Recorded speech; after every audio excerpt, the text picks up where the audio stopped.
Hello everyone, welcome to Unit 6. The concept of this unit is sequential conveyances.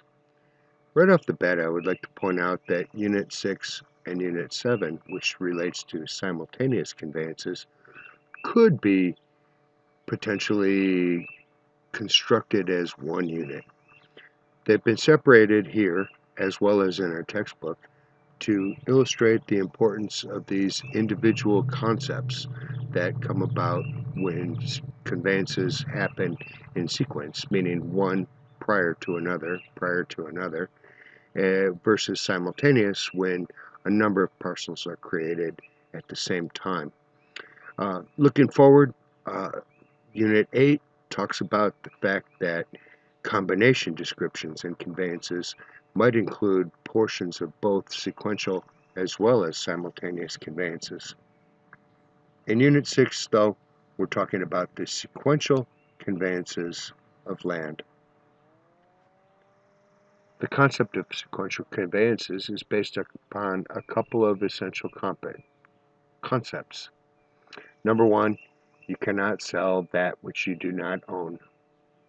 Number two, a landowner may split, divide, or subdivide his own land in any manner as he pleases, so long as it is within the legal requirements of land division.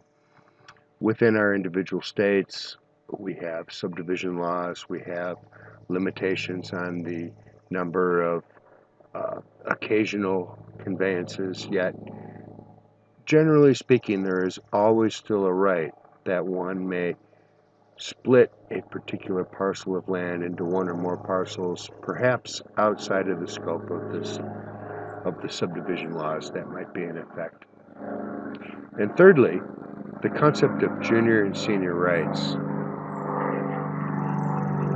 I'm going to pause the video because I have an airplane coming across.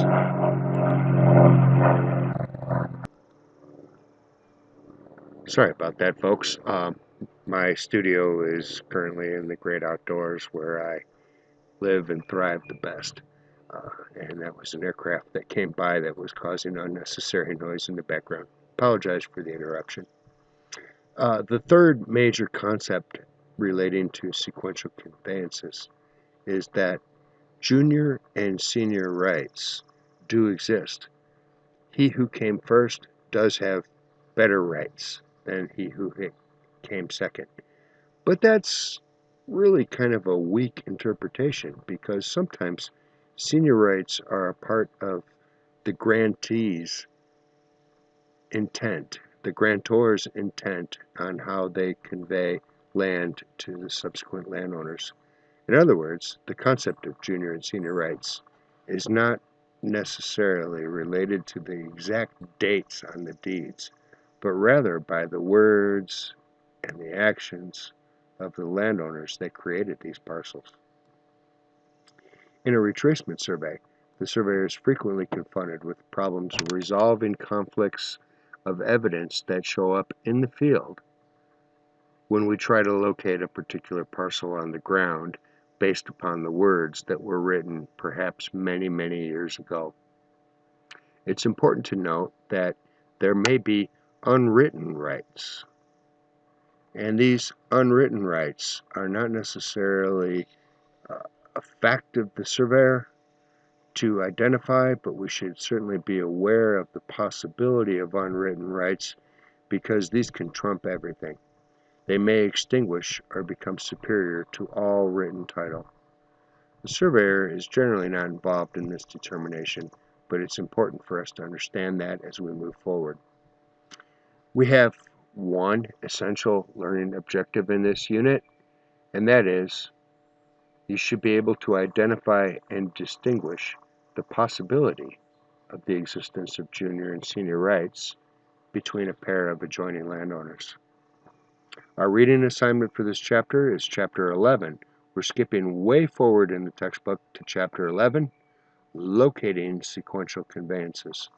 Again, the chapters that we have skipped in sequence relate particularly to the public land survey system, and we've covered that in both a prerequisite course and we will cover it again in a subsequent course that specifically relates to advanced techniques in the public land survey system. In this chapter, though, we will get back to our IP assignments. This will be Integration of Principles discussion number 3. And I will also present to you in this unit our term project that we're going to begin work on now and continue throughout the remainder of the semester. In 6.2, the video lecture will appear right here where I have a placeholder and I have a set of PowerPoint slides relating to the sequential conveyances. I want to point out that this is a huge chapter. In the textbook, you will see that it has many, many pages that cover this material. In my slides that I am introducing to you here, there are 94 slides. Each one of these presents a concept for you to consider, and as we move through the chapter, you will probably find a necessary element to review back to these slides as, again, a supplement to our textbook assigned reading.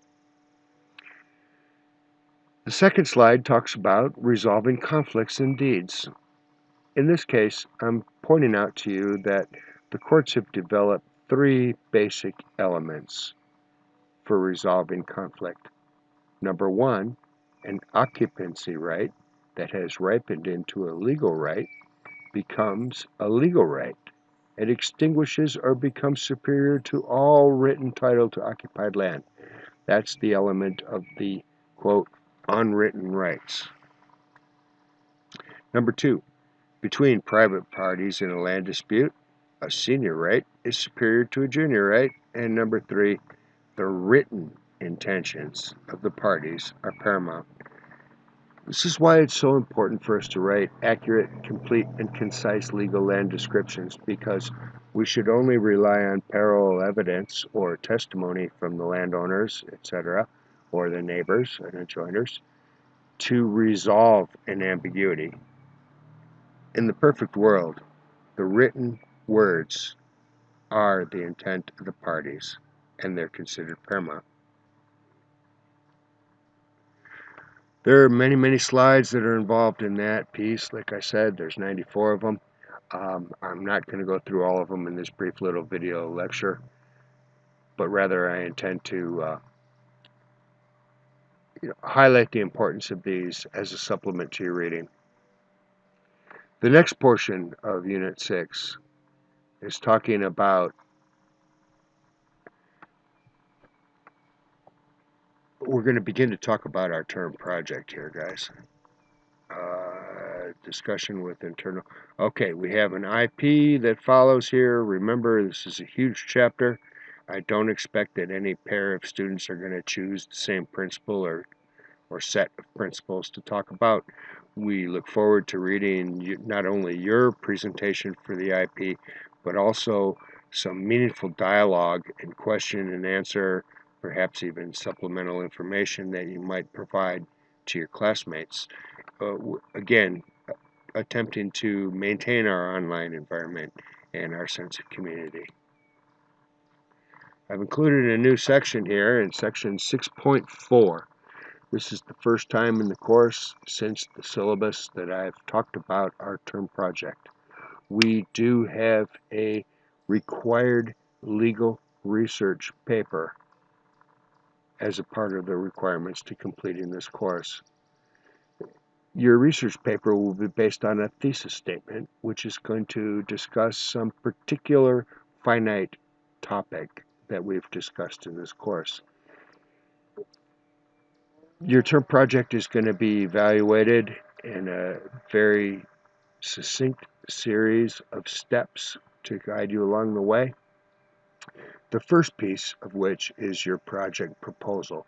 And in your project proposal, I expect that you will come up with a thesis statement that will be supported by at least 5 legal references, which we interpret will be law cases.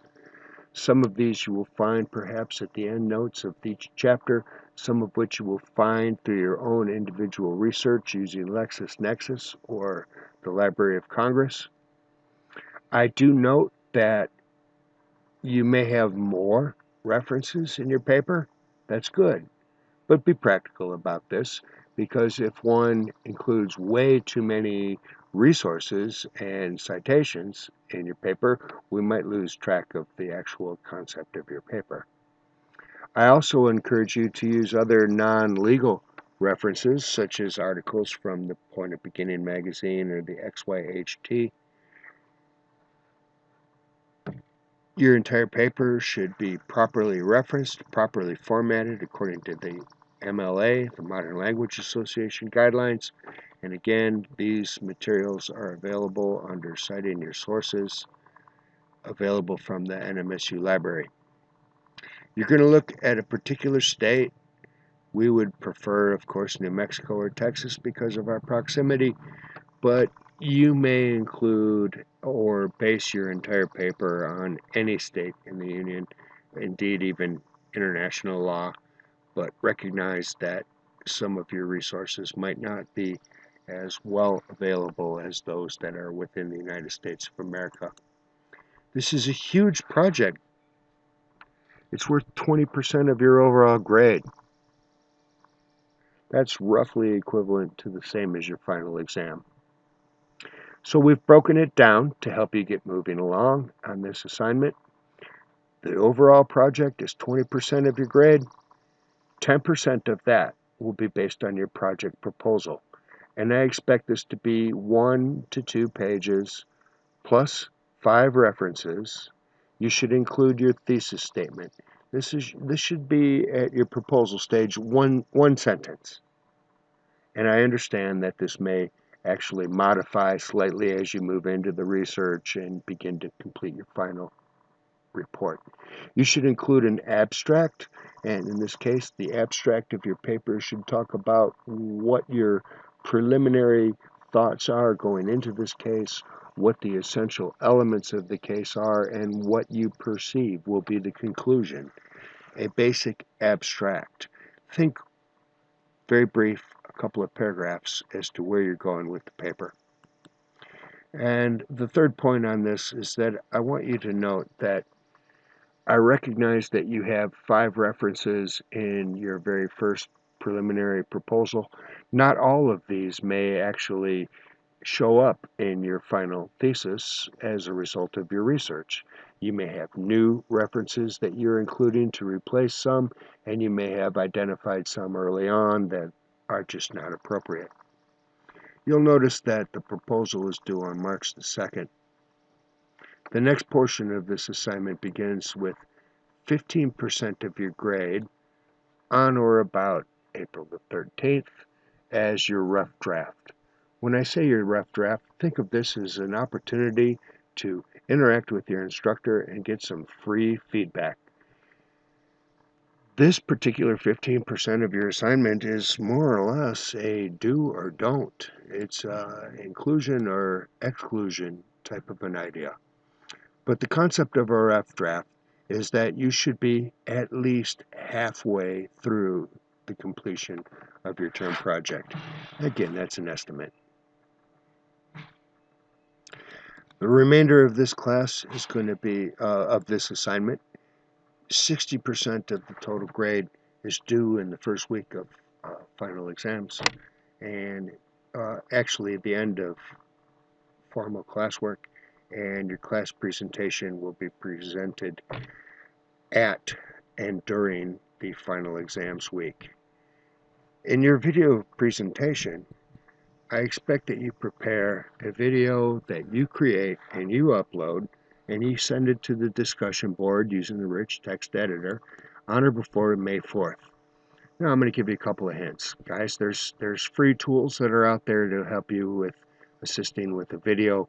If you have the Microsoft Office suite, which I know you all do through Office 365, and if you are using PowerPoint, to present the highlights of your presentation, you might note that PowerPoint also has the ability for you to annotate or include a voiceover lecture that describes the content of individual slides.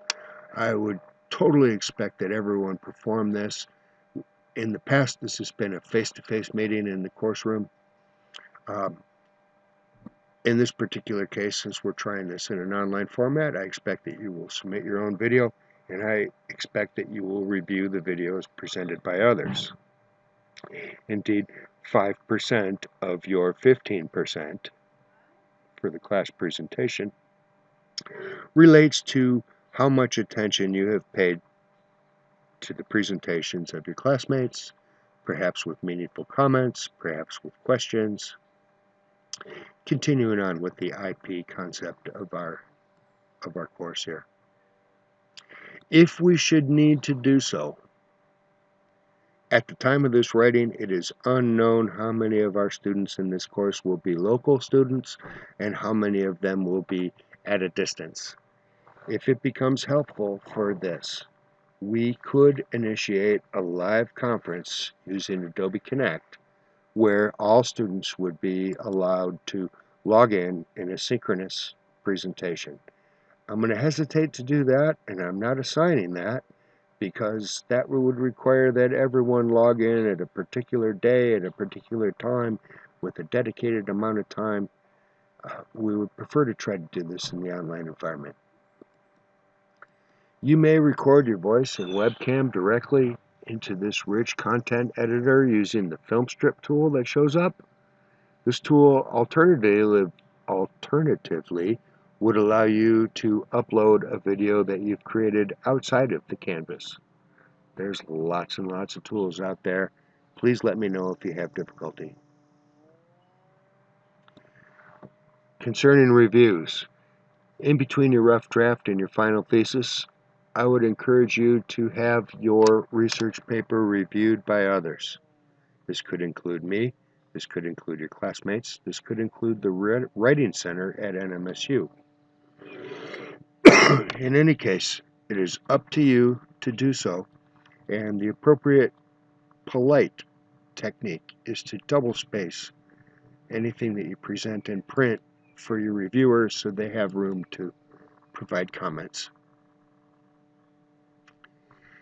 About thesis statements. This has been a problematic area in years past. I want your proposal, your draft, and your final paper to start with an acceptable thesis statement that will tell the reader what will be described and proven in your paper. A thesis statement is not typically the first line of your paper. Nevertheless, it is often shown up as the final sentence in your introductory paragraph. Here's a few examples, not necessarily related to land, that would be acceptable. An automobile may be repossessed in New Mexico if more than 3 payments have been missed. Now, just by reading this thesis statement, we can see that the reader or the writer, author of this particular paper, is going to be presenting facts, factual information, perhaps legal references that talk about cases where if more than 3 payments have been missed, or if 3 or more payments have been missed, that the vehicle was repossessed. Might include some rebuttal, or shall we say, argument against that, which could be considered to be an appeal or not. Now, a little bit more closely related to land. Water rights for ditches and canals in New Mexico are based on a first come, first served basis. Very succinct, very deliberate, and it identifies what the writer is going to prove. Third one, adverse possession must have, quote, hostile intent to be valid in New Mexico. Okay. In all 3 of those cases, you can see that these are succinct, clearly identified topics that are going to be proven or disproven in the content of the paper. Here's a few that are not acceptable. This paper is about how automobiles are repossessed in New Mexico. In this paper, we will review water rights in New Mexico, or this paper will discuss adverse possession. I think you can see the clear correlation as to what we're looking for and what we're not looking for. And we're going to continue this project from this point forward till the end of the semester. The next time I speak to you will be in Chapter 7, where we begin looking at the concept of simultaneously created boundaries. Thank you for your attention. Peace, over and out.